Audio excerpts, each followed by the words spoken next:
Okay, last session we learned about function parameters, right? So we discussed about why we need parameters. What is the purpose of parameters? What is purpose of parameter? Parameters are used for modifying the functionality, to modify the functionality. Without parameter, a function does the same work every time. So we can modify the functionality by using parameters. And we discussed that parameters can be any type. So you can have a number or a string. You can have multiple parameters. Parameter can be array type, string type, object type, any type of parameters we can have and define, right? Next, after understanding that, we need to know about one more option, that is, even a function can have parameter as a function. That means function as parameter. Next option is function as parameter.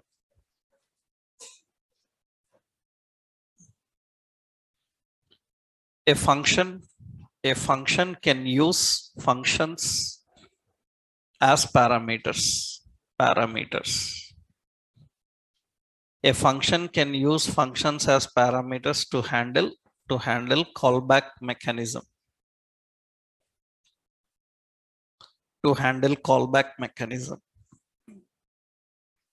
Callback is nothing but callback is a technique where function is executed according to state and situation. Callback is a technique where function is executed according to state and situation.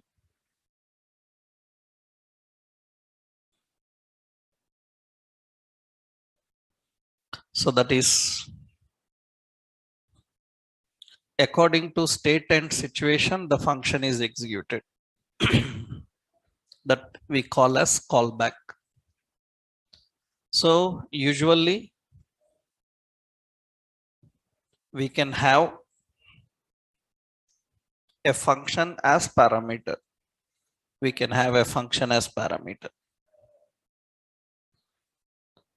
So for example, how we define this? See, suppose we have a option here. So function and say login. In this we have a user ID, password, and success and failure. Now user ID, password are string type, success and failure are functions. That means here we write a condition. If user ID is matching with some user ID and password is matching with some password,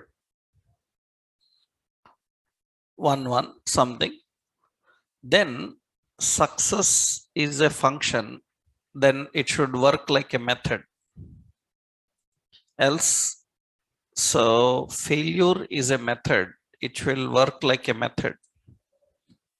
Remember, I said that function can be defined as a parameter, means it doesn't means that you write a function here. Because formal parameter means only name will be there. Every formal parameter contains only name. In that name, you can store anything. It can be number, string, or boolean, array, object, or even a function also. That means now generally when we call that here, I'm using document dot write, or say simply login is a function. In that we are having user ID first. User ID, so we said John. Password is some John11.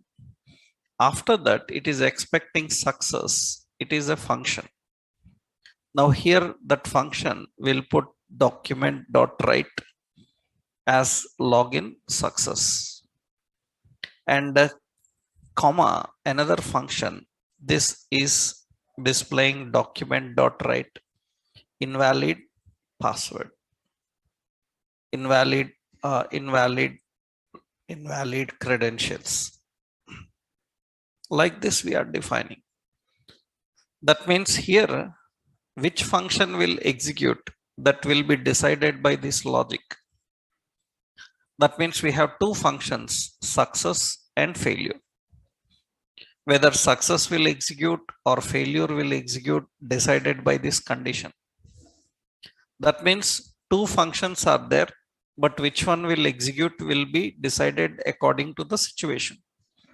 This mechanism is called as, we call this mechanism as callback. So if anyone asks a question like, can we have a function as parameter? You can have anything as parameter. You can have a function also as parameter. Usually it is used for this kind of situation. That means it says login success. Suppose the value I passed into it is wrong, then it will say invalid credentials. So you can have anything as parameter. You can have anything as parameter. So that is an example for that. You can have a function as parameter. Another important here, now one frequently asked question is, so how many parameters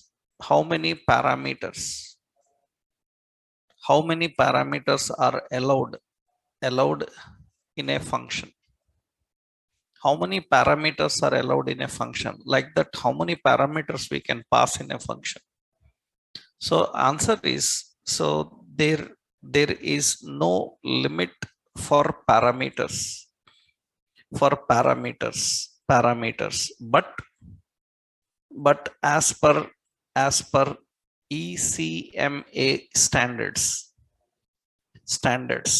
max 1024 parameters are recommended. Max 1024 parameters are recommended, not more than that. Technically, there is no limit for parameters, but how many parameters that you pass, that depends on the requirement. But as per the standards of ECMA, so it recommends maximum 1024. So using lot of parameters is not good for functions. And when you are using lot of parameters, then lot of issues will be there, because parameters always have security issues. Lot of injection attacks will happen. Technically, so to overcome this problem, instead of using lot of parameters, what JavaScript have done is, JavaScript introduced a concept called REST parameters. REST parameters. So JavaScript ES5 and higher versions support REST parameters. REST parameter. What is rest parameter? Nothing but a single rest parameter. Rest parameter can allow multiple arguments. A single rest parameter can allow multiple arguments. That is the ability of rest parameter. That means only one parameter is enough to handle all the arguments. So instead of declaring so many arguments, there are so many parameters. One rest parameter is enough. But some rules are there. A rest parameter is defined by using dot dot dot and parameter name is defined by using dot dot dot, 3 dots. That is a standard representation. And so many basic rules are there. It means first syntax, function and name and dot dot dot rest parameter. That's how we configure.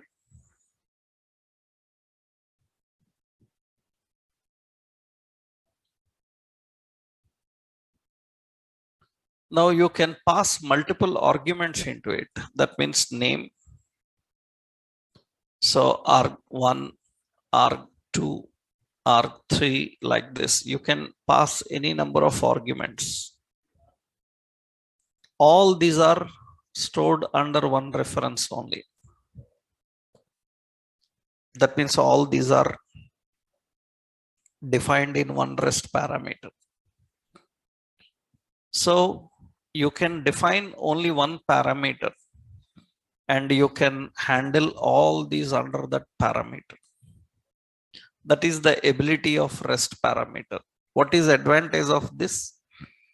It will not allow, means it will not have a problem in having so many parameters. So how rest parameter is defined? For example, instead of these, we can keep so one rest parameter. That means dot dot dot user details. This is one rest parameter. So or login details. That's it. Now this one parameter can handle so many things. But here the question is now, so user ID, password, success, failure are not defined. It is having only one name. What is it? Login details. Now it can accept multiple values. It can accept multiple values means this is an array. We can accept multiple values. That means this is an array. You see, it is an array. Rest parameter can accept multiple values. That means multiple arguments means it's an array. Anywhere in JavaScript, multiple means it's array. It's a very basic thing. Now important is then in that array, there is no user ID, password. Then it cannot handle this. So how you manage that now? You know what to do. So we learned about destruction of array. When we learned about array, we discussed destructing array. That means we will create a constant. In that we will say user ID, say password, and we will have success, we will have failure, and this comes from login details. That's it. This is destructing technique. We learned about array destruction. In arrays, array destructing technique. That means in this login details, the first parameter you pass, this is John 11. It will be stored in which reference? User ID. So pass second parameter in password, third one will be success, fourth one will be failure. Now here suppose it is John. So John, and the details are configured in this. That means it should say login success. This time we are not having several parameters. Here we are having only one parameter, and that parameter can handle lot of details, any number of details. It can handle, one parameter can handle any number of arguments, but you have to separate those arguments inside the function. Inside the function, how many variables you declare, it doesn't matter, but parameters is not great. Anywhere parameters is not good. Why? Because using parameters leads to lot of injection attacks, means hacking. Lot of hacking happens if they allow parameters. So lot of hacking happens through parameters only. That means if your application is expecting some parameters, then they send the value through the parameter and they affect your application. So to prevent that, we don't use much parameters and we keep safe parameters. Because without parameters, lot of work cannot be done. Parameters required. But we keep safe parameters. We cannot simply put hundreds of parameters. That will be dangerous. So to avoid that, we have REST parameter. Now here, some rules are there. Rules are nothing but when you are defining REST parameter, every function can have only one REST parameter. That means you cannot have multiple REST parameters.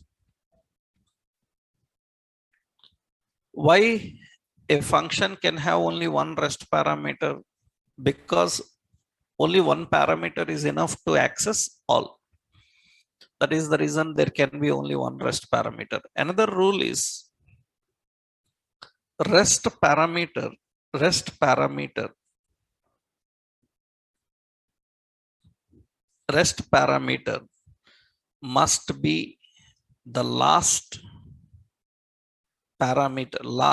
be the last parameter. Must be the last parameter in formal list.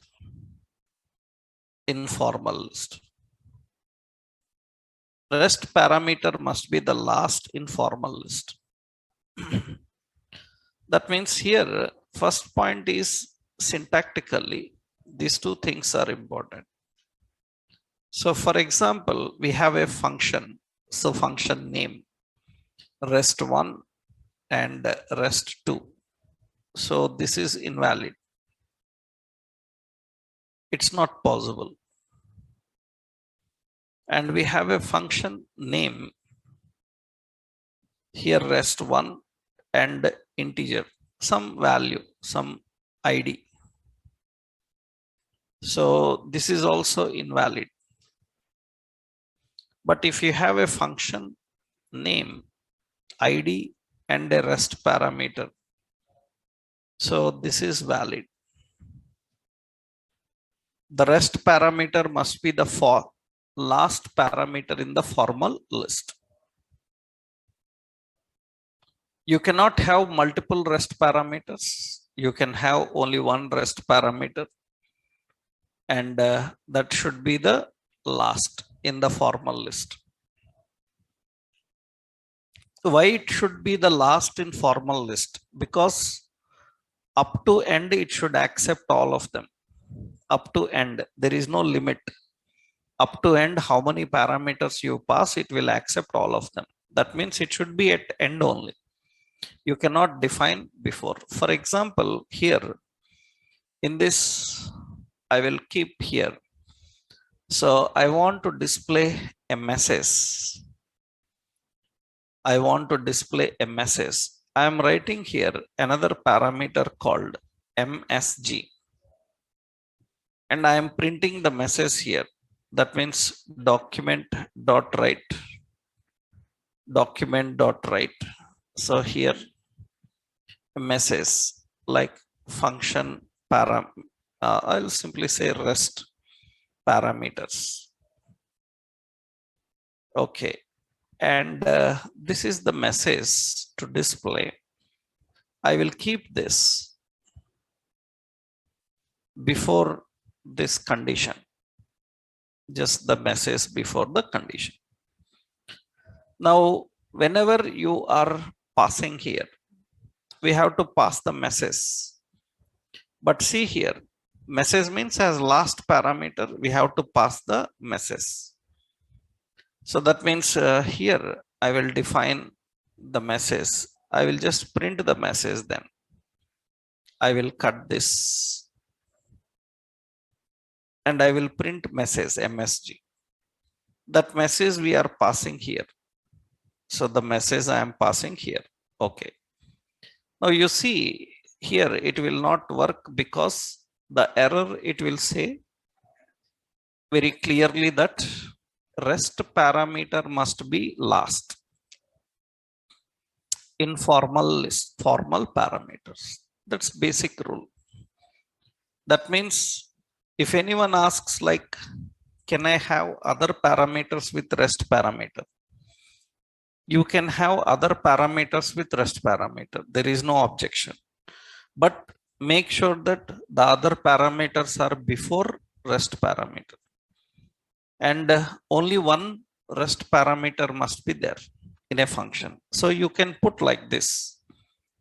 What you can do is you can put this message here, MSG.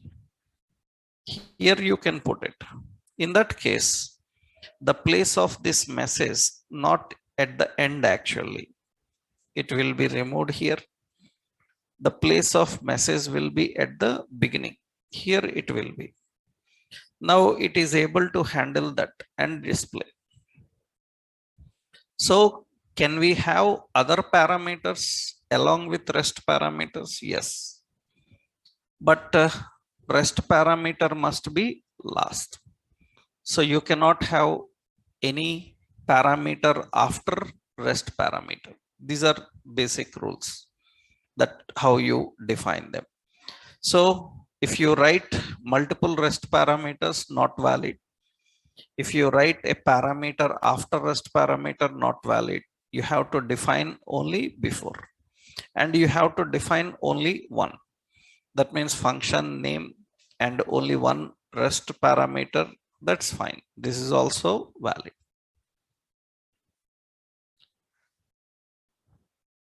Example is this. Example is this. So that is the example. Now you know the question here. Why rest parameter must be last parameter? Answer is as it have to read values up to end. As it have to read values up to end. So why rest parameter last? Because it should read values up to end. There is no specific number. How many you give, it will read up to end. So next question here is why function cannot have multiple rest parameters? Same. Answer is same.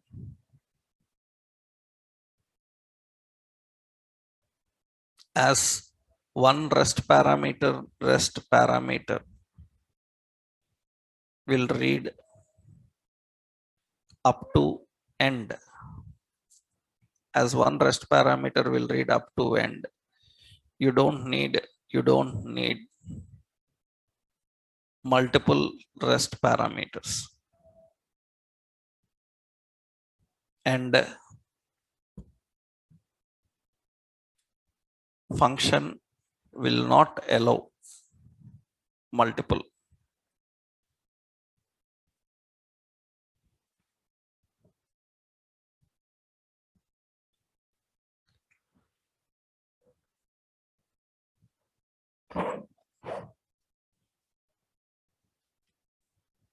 These are the general question about the parameters.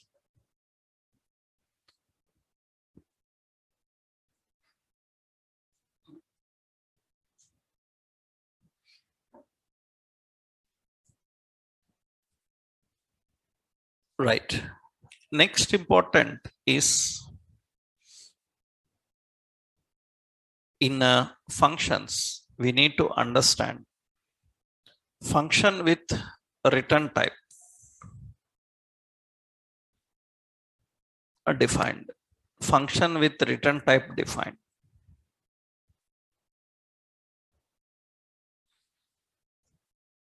This is another point. So generally, why we need a function with return type defined? That is the question asked actually.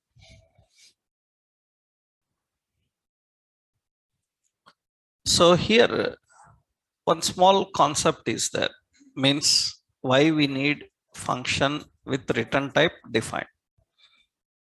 The technical concept for this is, suppose we are writing a function add a b, and here we have to calculate so a plus b, then its result must be stored somewhere. We will declare c is equal to a plus b, and we will print it. Document dot write the c value, whatever value is. Here the concept is, what happens is the memory is allocated. The memory is allocated here. This is the memory. Memory is allocated for this function to handle the value of a and suppose 10 and the value of b. Memory is allocated. This memory is allocated for function. In that it will handle a and b. Now you declared another variable called c to store a plus b. Then another memory is allocated for this c. That means another memory is allocated. Another memory is allocated. This is the memory for c. In that it will put c equal to 30. That means 10 plus 20, a plus b. It will handle that operation and it will be like 10 plus 20, and it will put c equal to 30. This kind of work is done there in that memory. So this is what actually happening. So one memory for function, another memory for the values inside the function, so which are separately handling. A and b related to function, but c is not related to function. C is inside function, that's it. Now the point is, if I define like this, that means function and a comma b, and here I define return a plus b. If I do this, now the memory will be allocated for function. Memory will be allocated for function where a and b handled. And after allocating memory for function, the same memory will be used for this a plus b also. That's good. That's good. That means what is the memory name? The memory name is the function name. What is it? Add. That means under this add, here itself, what this will do? This will take A10, B20 and C equal to A plus B, and it will put C equal to 30. It will perform this operation, not C now. This time, this A plus B is stored under the reference of add. So that means now the result of add will be how much? 30. That's good. That means what is the meaning of return? The meaning of return indicates here in a function. It indicates that means why a function needs return type. Generally, return type is defined for whom? For variables. Suppose you are declaring a variable var x. In that I want to store a number. Then we define the data type as number, so that in that you can store a number. So why a function is defined with data type? If a function is defined with data type, that means it is being used as a memory to store the value. That means what is the advantage of having a function with return type? It will do two tasks. It will do the operation and it will store its result. You don't need separate memory to allocate. That means it will perform the functionality, and whatever result comes, that result will be stored in the same reference. That means now add is used for storing the result also. Earlier, what we have to do, two memory allocations we need, one for function, another for the variables in function. But now everything is managed by one. This will be good. That is the reason people ask this question, what is the meaning of void? I told you already, void indicates that void means discard the memory. Generally, people who don't know technically all this, they will say that void means no return type. If I ask detailedly what is meant by no return type, then they will ask it will not return any value. If I ask why it will not return any value, why it should not return any value, right? The point here is, so it should not return any value because it should not use any memory for variables. Variable memory will be separate. That means we don't want function to be used as a memory for the result.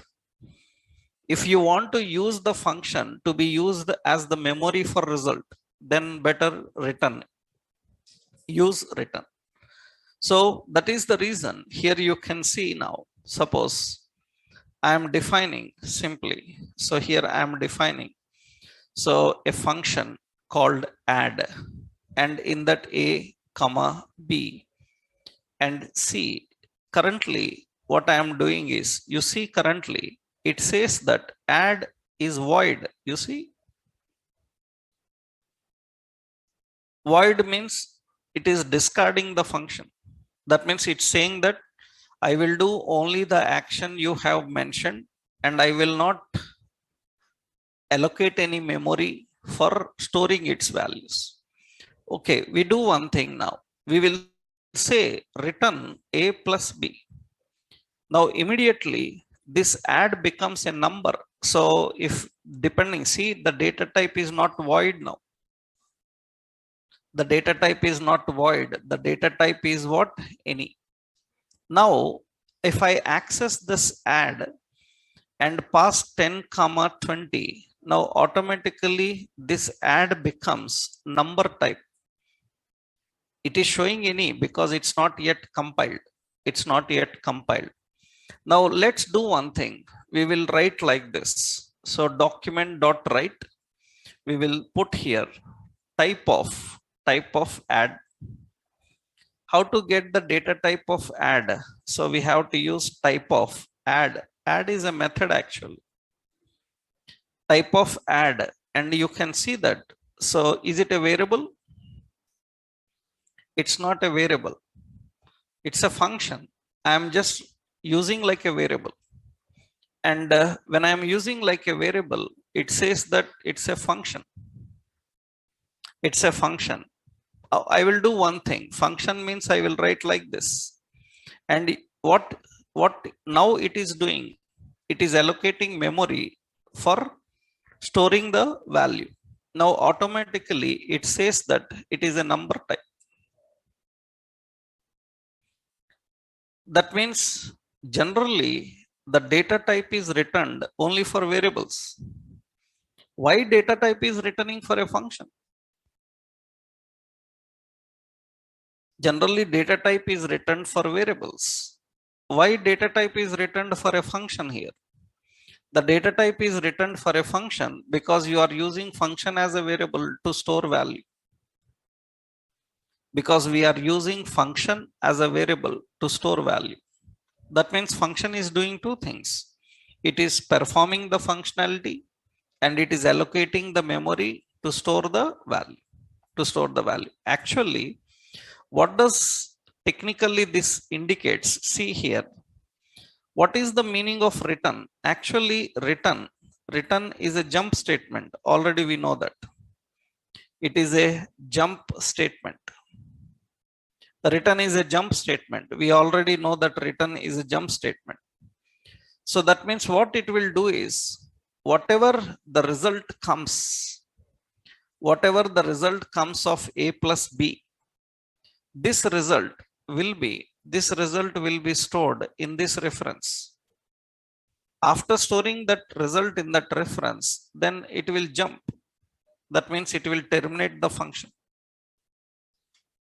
Now, that means generally if I ask this to general ordinary programmers, right, people who don't know architecturally, what is the purpose of a function with return type? Java, .NET, these people will give you an answer. So function with return type will return a value. That is their answer. Function, what is the purpose of function with return type?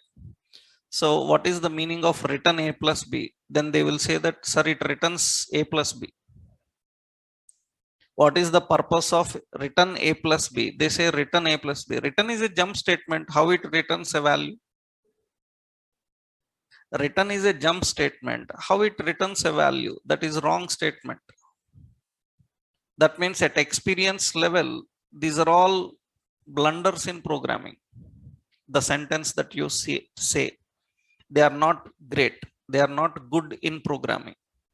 For freshers, okay, we will adjust with your answer because this is too much to go into architecture and explain that it is not returning value. It is allocating memory to store the value returned by that particular function. That much not required at fresher level, but it's important to know it because that is what actually it is. So return is not returning value. Don't ever say that function with return will return a value. You should say that function with return will allocate memory for storing value. That means now function is used for two purposes. One, to perform the functionality, and two, to store the result. It's not returning value. It is storing the value. That stored value you can use anywhere. That means under which reference it will store? Under which reference it will store the value? Function reference. That means what is the variable name? Variable name will be the function. This function is used as a variable now. Understood? This function is used as a variable. That is why it is returning data type now. That is why it is returning that its type is number. So this is what it is doing. For example, suppose, so if I am passing some different value into it, depending on what value you pass into it, it will specify. So initially this is returning. Here you see number. Suppose I am configuring like this. Type of A and B, right? AB. Type of AB, that means type of AB means it is a string. The return type changes. The return type changes. That means now it is storing a number, or it is storing a string, or it is storing a boolean. It will decide depending on what value you are passing. So technically, the main purpose of a function, that means function with return type, right? What is the purpose here? Function usually discards the return type. Hence memory is only allocated to perform functionality. Function usually discards return type. The discards means it will destroys the return type. That is the reason memory is only allocated to perform functionality. Actually, if a function is defined with return,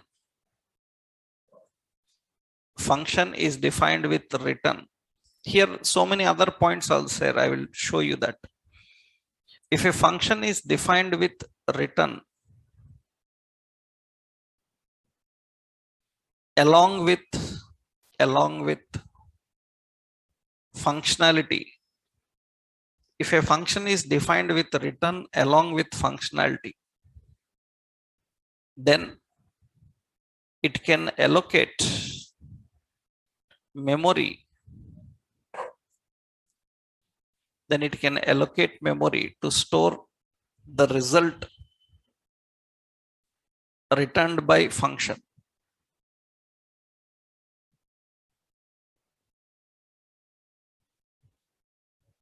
If a function is defined with return along with functionality, then it can allocate memory to store result returned.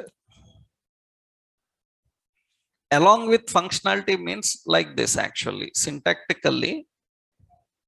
So function name,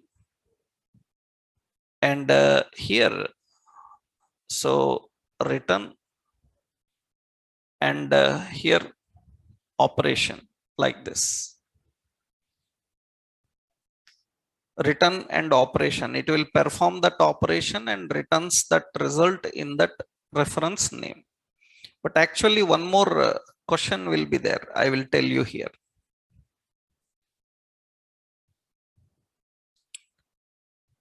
So that means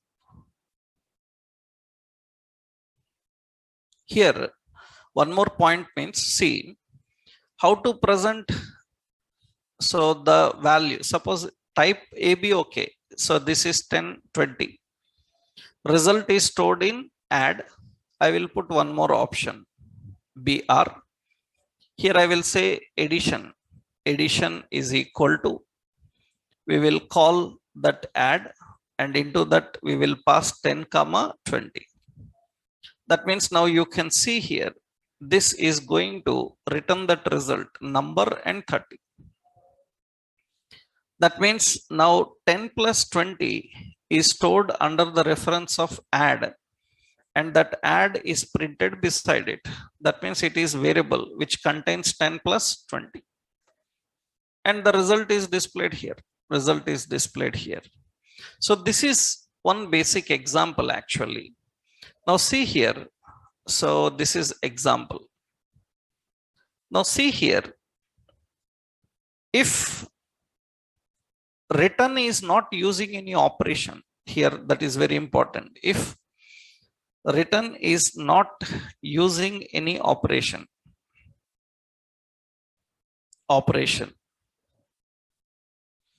then it is used to terminate the execution. Any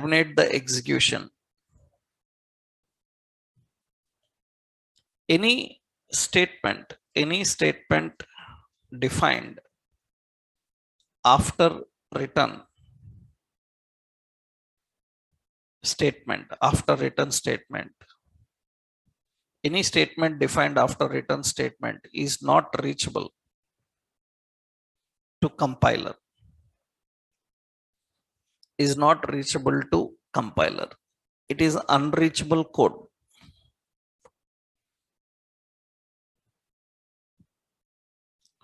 So here one more question comes regularly here is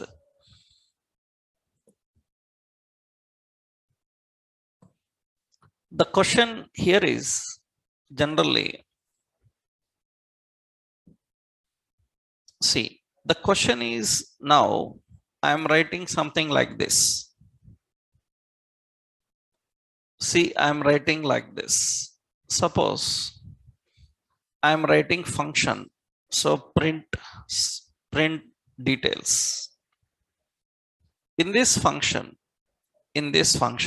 we have document.write statement 1, document.write statement 2. Okay, and return document.write statement 3. Like this, I written. If anybody asks, like, can I use return keyword in a function without any operation beside it?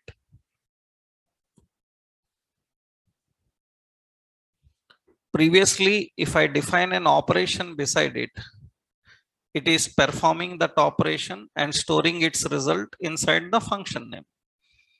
So is it valid to use return in an ordinary function, which is not returning anything? Is it valid to use return in an ordinary function, which is not returning any expression? That is valid. This is valid. Now what will happen is the third statement is not executed, because whatever you write after return is not reachable to compiler. That means this is not reachable to compiler. This is not reachable to compiler. This statement is not reachable to compiler. Whatever you write after return is not reachable to compiler. So what will happen? Obviously, it will print statement 1 and 2. I will call it, what is it? Print details. You can see it is going to print statement 1, 2. It is not reachable. It's not an error. It's not reachable. You see here in the inspect now. In the inspect, in the console, we don't have any error. Now I will use this return before 1. That means those two not reachable. That means only 1 will execute. Now the question is, why you are writing statements? This is valid. This is valid. So if anybody asked, can an ordinary function can have return? Yes. Now the question here is, why you are writing statements and why you are saying that don't reach to them?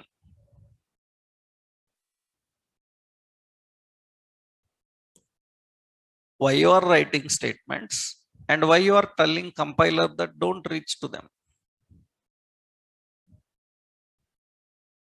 Then what is use of that? It is supporting this. JavaScript is supporting this. Not only JavaScript, every technology supports this. Every technology is supporting this. Then what? Then there might be some use of this. Right? If it is supported, that means there might be some use of this. If there is no use, why this technique is supported? Right? This technique is working and it is supported. That means there might be some use for this. What might be the use? Writing statements and not working. You have written statements, but they are not working. You are asking compiler, don't go there. Why you are writing and why you are saying that don't go there? Don't write. What is the necessary for this? Actually, this kind of approach we use in testing. We use this kind of approach in testing. We call this mechanism as, this is actually technically called as, now this is called as stub. We call it as stubs. We call them as stubs. Technically, we call them as stubs. Actually, this is little bit higher level for testing based environment. Stubs means, see, generally in computer programming, we have two things. Suppose we have a main program, means main module. This main module is constructed. That means it is finished building. Our team is developing the main module. And that main module need to be connected with two child modules. That means child 1, and it need to be connected with child 2. Child 2. Two modules are there. Two child modules are there. One main module and two child modules are there. So suppose we have these two child modules, child 1 and child 2. And what happened is, this module, that means this main module is finished. That main module developed. After developing that main module, our team is still working on child 1. Child 2 is finished. Child 2 is finished, but our team still working on child 1. That means this child 1 is incomplete. Because entire application is not built in one attempt. Hundreds of teams are working in a large scale application. And every team responsibility is to build one module. In that module, build one functionality. In that case, now what happens is, we usually follow a concept called these days we are following a technique called unit testing. Unit testing is very common these days. Unit testing means each and every part is tested immediately when it is finished. One module you done, test it. One function you done, test it. That is unit testing. All the modern technologies follow unit testing approach. Earlier we have to have different testing models, but now everywhere we follow this unit test approach. In unit testing, what happens now? The main module is tested. The main module is tested. The main module is tested. Because it is finished, we have to test main module and child 2. But main module and child 2 are connected with child 1. They are connected with child 1. That means incomplete. How you will test incomplete? Compiler will say that there is some problem in flowing into child 2 because child 2 is incomplete. You cannot test incomplete. Then what developers do is, developers will keep a stub here. Developers will keep a stub here. We put a stub here, stub. Stub is nothing but a pseudo program, a pseudo logic, which will stop the execution. And it will not allow the compiler to go forward. It will say that stop here, terminate here. Our team will be working on child 1, but compiler will stop there itself. It will not go into child 1 logic. A pseudo program is kept and terminated so that our testing team can test these two modules. They can test main module, they can test child module. Once this child 1 is finished, then what we do is, we ask our developer team, what our developer team will do, they remove the stub. They remove the stub, and what they do now, they will join this program. They will join this program with the main program. Once it is joined with the main program, now again all the three modules are tested. So all the three modules are tested. First, individually every module is tested. After that, 2 modules connected tested. After that, 3 modules connected tested. So this is unit testing. Each and every part individually tested. In this kind of approach, we have some logic written, but we don't want compiler to go there because that is incomplete. Still, we are working on this. And we don't want compiler to go there and execute. Then we need to terminate. That means how you can make compiler to stop there and not go forward by using these kind of stubs. This is just to make you understand why we need to stop after a statement, and after stop, why you return some statements if you are stopping there, because they are under construction. That means these are under construction. Once I think that they are finished, then I will move this stub from here to here. That means second statement done. When second statement done, up to second statement, they will test. Third statement also done. Then I will remove the stub. Then up to third statement, it will test. It will get all of them. I have problem in second, third statements. Still we are working. I will put it at the 1. Then it will stop there. It will execute only up to this. That is the point. So many people give this wrong answer. When we ask like, can an ordinary function have written? Then because their Java, .NET, they will teach that. So only function with return type can have written. That's wrong. In any technology in the world, a function without return type also can use return. Obviously, you are using. In an if condition, you are using. In a for loop, you are using. You are using this return in an ordinary function. So that means we use return in any function. It's not like function with return type only uses the word return, because you know generally that return is used to return value, but return is not used to return value. What is the purpose of return? Purpose of return is to discard the memory, means it's to allocate the memory, so that in that memory you can store the value. Now I have to tell the function not to allocate memory for storing value. Then we mark this as void. Marking as void indicates that discard the memory. Discard the memory.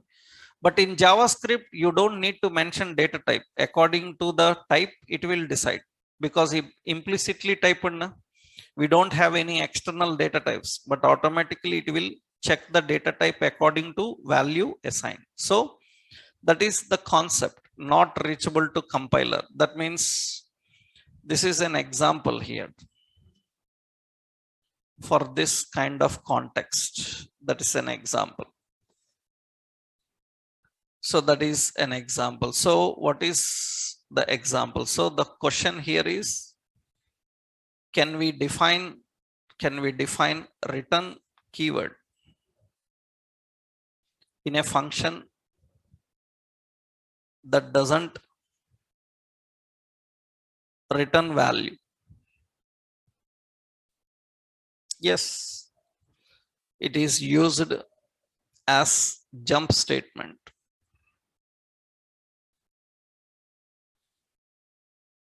It is used as jump statement.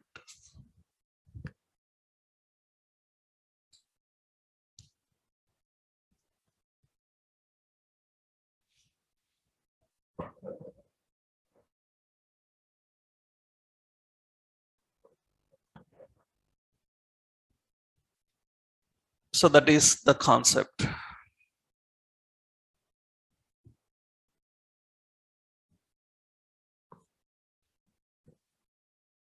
So see, the points very important here. See, technically this is very important to understand clear context here. Suppose this is, so A comma B, and return here A plus B. What do you say?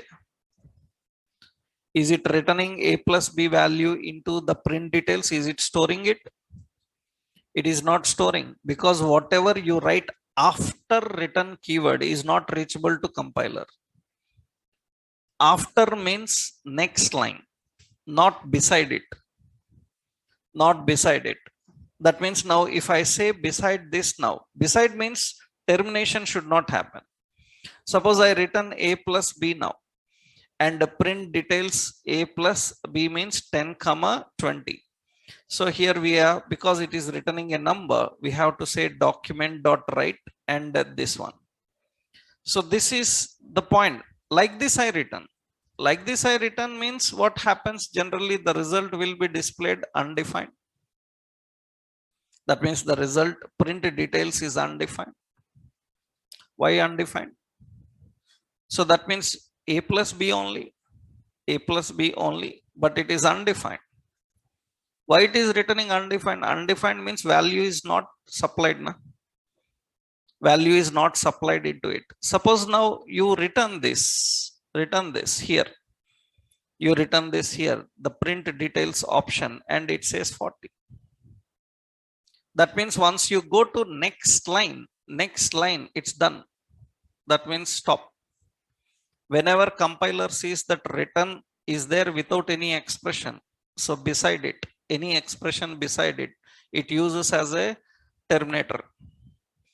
It's not reachable to compiler. It's not reachable to compiler. If it is in the same line, that means now it's okay. Now actually what it will do, it will store the result of these two in the print details. After that it will stop. It will stop. If you write in next line, it's done. That means nothing will happen. That means compiler cannot reach to next line. In the same line, it can reach. Why? It can reach in same line. Tell me answer. Why it can reach? Even if you write after, why it can reach? You know the answer.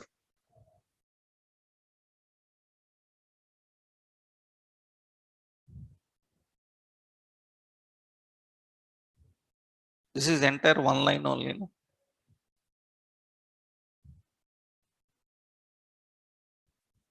One line only. No? Then it is not a point about interpreter.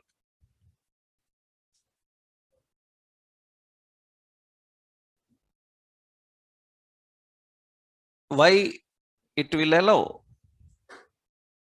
Beside it, it is allowing. Below it not allowing, that's fine, clear. So before it, it's allowing.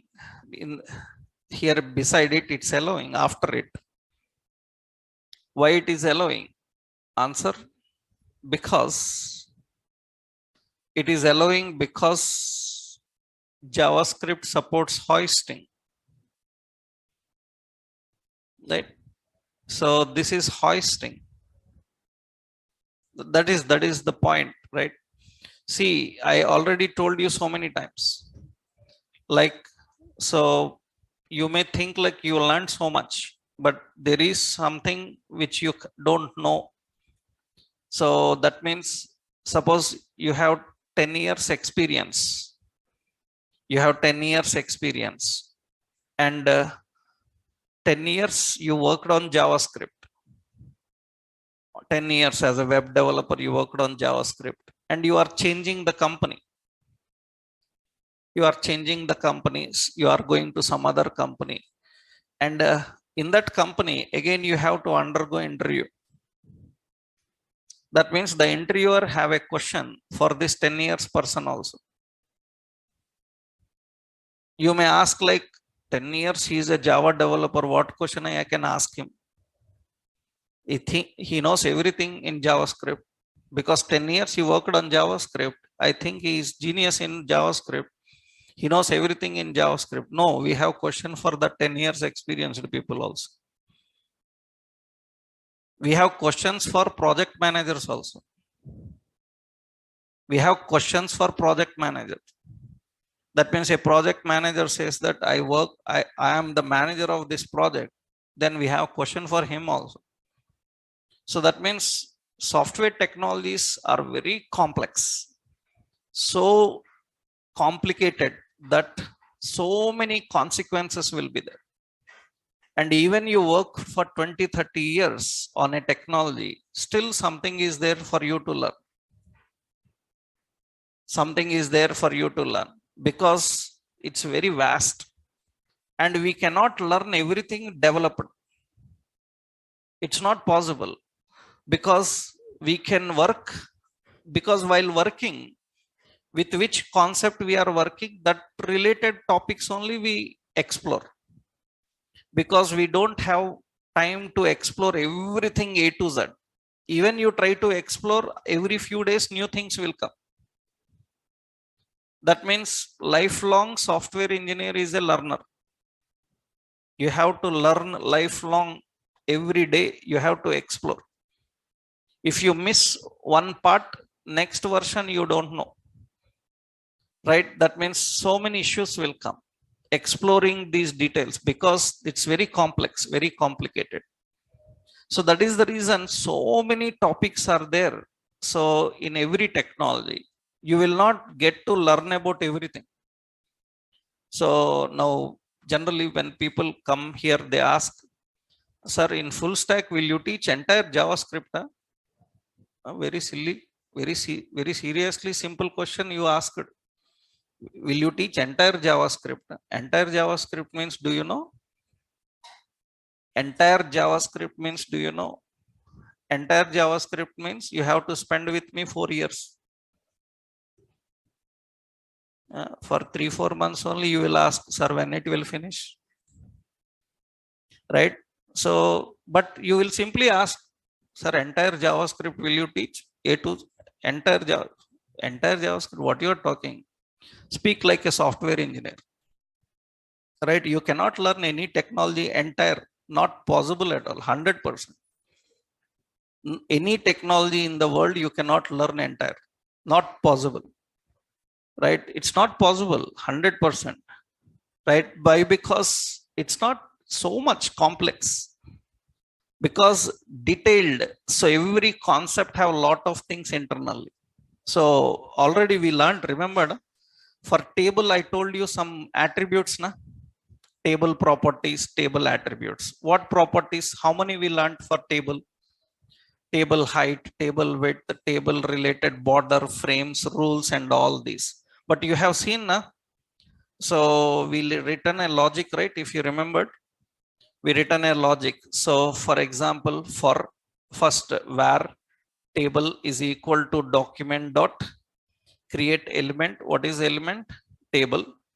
And for var property in table, we are reading every property in table, document dot write, and we are printing the property. What properties table is having, we are printing it. These are all the properties of table. See how many properties are there.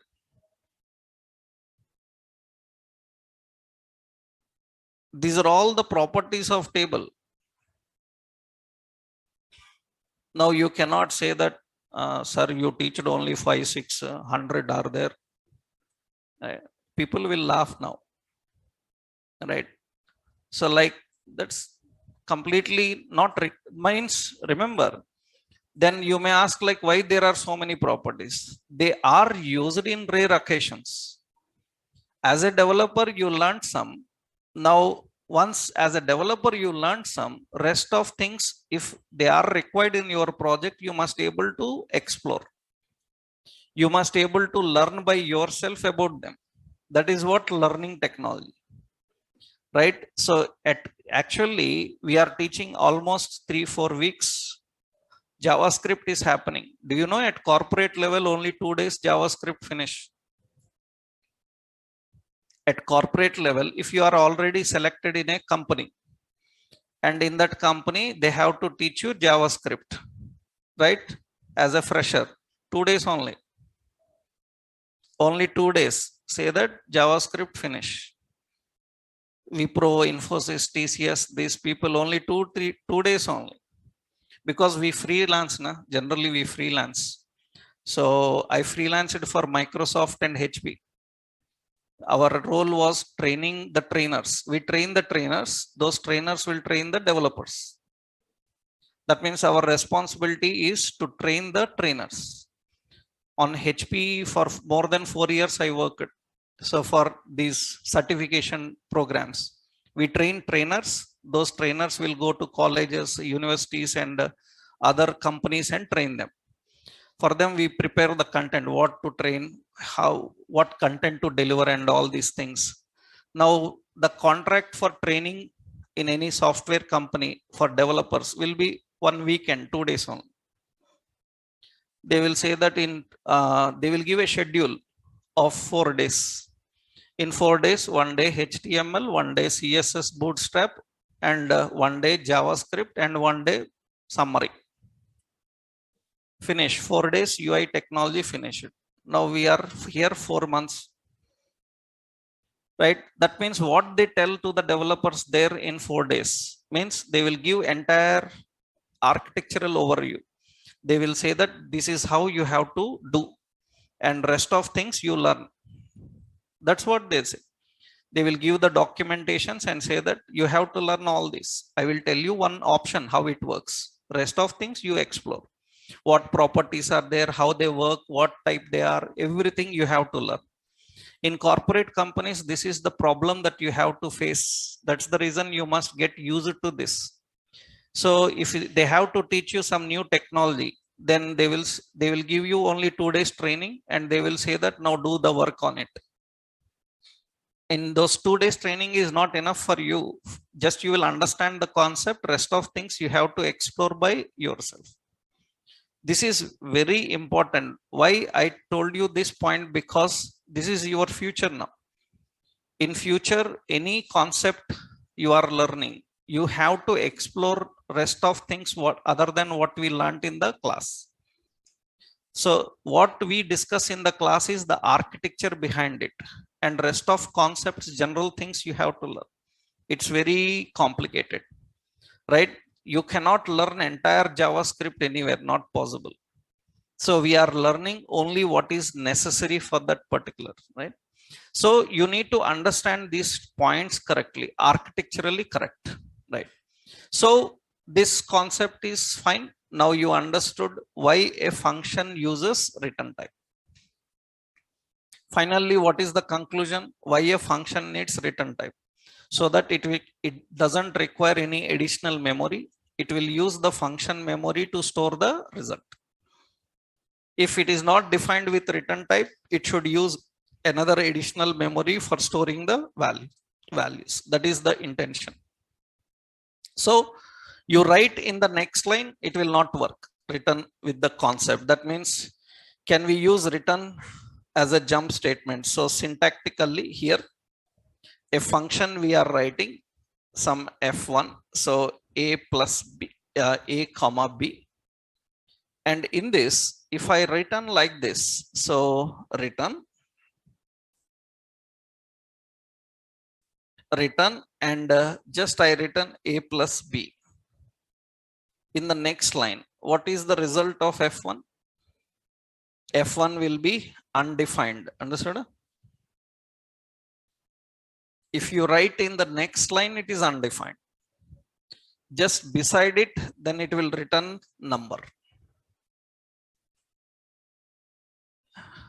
And is this invalid? It is not invalid. It is valid only, but it is not good. Why? Because it is valid only. Return is valid. Return is valid, but it will not reach to this. That means this a plus b. So unreachable code, unreachable code.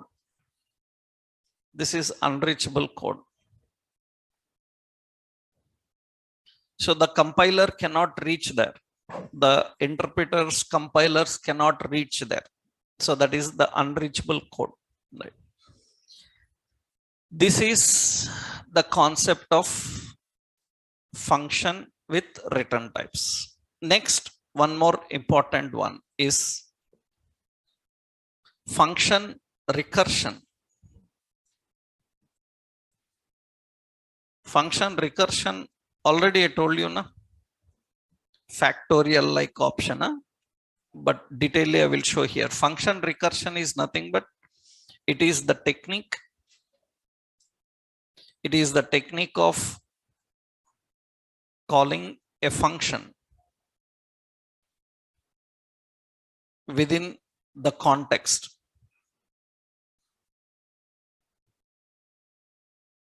of current function, within the context of current function.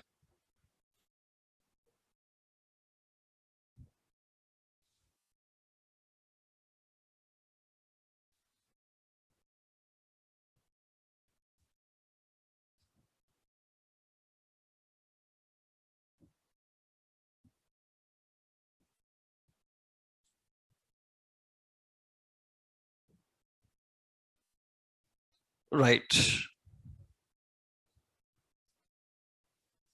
So this is how it options. Actually, it is used for batch operations. I explained batch operations. I told you now, batch operation means same set of statements repeated again and again without using a for loop. Anybody tried that number two words program? Done successfully? Anybody? No?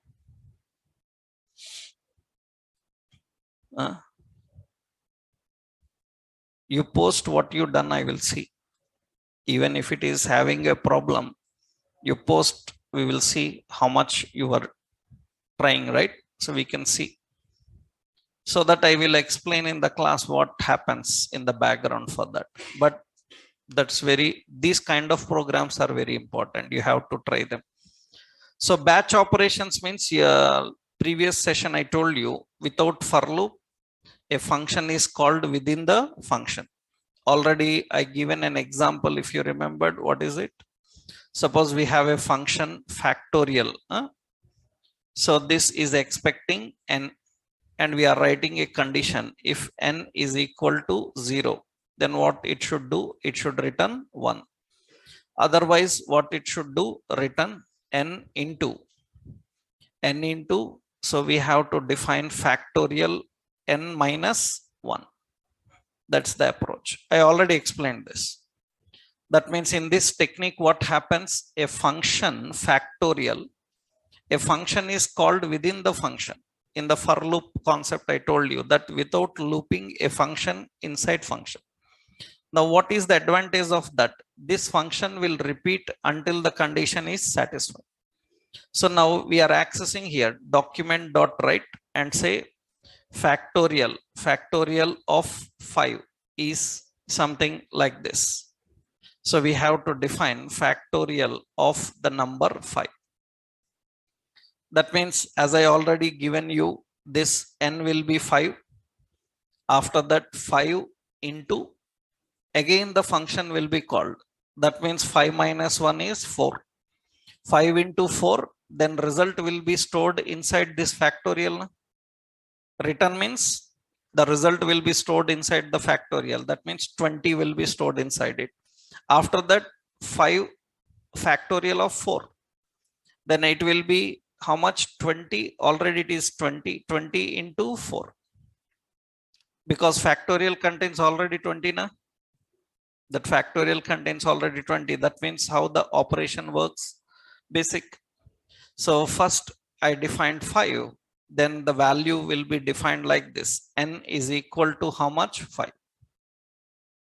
N is equal to 5 configured. When n is equal to 5, the factorial is memory allocated. Factorial. In the factorial memory, what happens now? Here it will be 5 into. So factorial. So factorial of n minus 1. That means how much? 5 minus 1. That will be how much? 4. So that means the result will be how much? 20. That means in the factorial reference, because you are using return, that means in this factorial it will store 20. After storing 20, n value will be changed to how much? It will be 4. That means now this time factorial of how much? 4. Factorial of 4 means, so here it will be 4 into 4 into factorial already. Factorial contains how much? 20. So means this will be this time 3 na? 3 into 20. So that means now in the factorial, how much it will store? That means in the factorial, it will store how much? 60. So after that, it becomes 2 into 60. 2 into 60, because in factorial it stores that 60. Then finally, this will be factorial. Factorial is equal to 120. After that, it is 1 into 120, right? It will be 121. And when it becomes 1 minus 1, 0, then it will stop. This return will stop now. That means when it becomes n equal to 0, then it will stop. It will stop. It will stop at 1 and it will not allow more than 1. So this becomes the correct value of presenting the date. That means without looping, we are performing iteration inside iteration by using a recursion. Recursion means the same function is executed several number of times. Without using any loop, the same function is executed. A function is called within the function, so that it will repeat again and again until the condition is satisfied. Lengthy operations we can manage without any loops. We can handle that by using this kind of batch operations. This is called recursion. This is an example for recursion.